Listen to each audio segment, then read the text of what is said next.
প্রশাসনকে বলতে চাই, আপনাদের কাছে শত্রু আছে, আপনাদের কাছে তথ্য আছে। আপনাদের তথ্য অনুযায়ী আগামী 72 ঘন্টার মধ্যে এর মূলোৎপাটন করতে হবে। যারা জড়িয়ে আছে এদেরকে গ্রেপ্তার দেখতে চাই।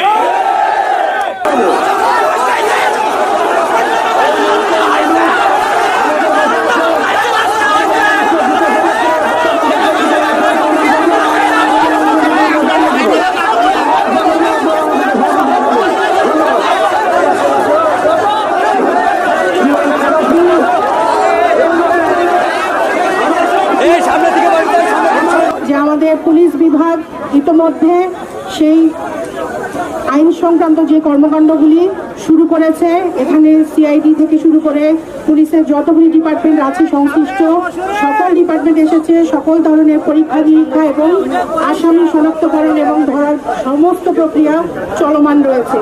তো যিনি মারা গেছেন তাকে আমরা জীবিত করে নিয়ে আসতে পারবো না, কিন্তু আমরা সমাজে এমন দৃষ্টান্ত স্থাপন করতে পারবো যার ফলে দ্বিতীয় কোনো ব্যক্তি এই ধরনের ভিন্ন ন্যাক্কারজনক হত্যাকাণ্ডের বিষয়ে যেন পরিকল্পনাও করতে না পারে।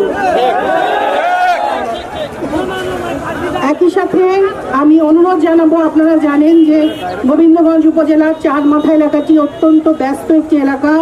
এই এলাকায় একই সাথে যেমন হাইওয়ে রয়েছে এবং একই সাথে আমাদের যে অন্যান্য জেলাগুলি রয়েছে সেই জেলার সাথে কানেক্টিভিটি রয়েছে।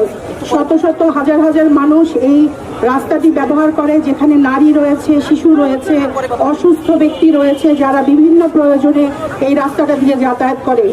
আপনাদের এই মানববন্ধন এবং আপনাদের এই বিক্ষোভের সাথে আমরা সকলে একমত এবং সকলেই আমরা একত্রিত হয়ে এই মানববন্ধনের সহমর্মিতা এবং আমাদের পক্ষ থেকে একাত্মতা প্রকাশ করছি।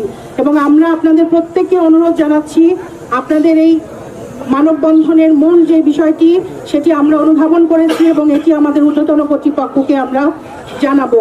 আমরা আপনাদেরকে বিনীতভাবে অনুরোধ জানাবো।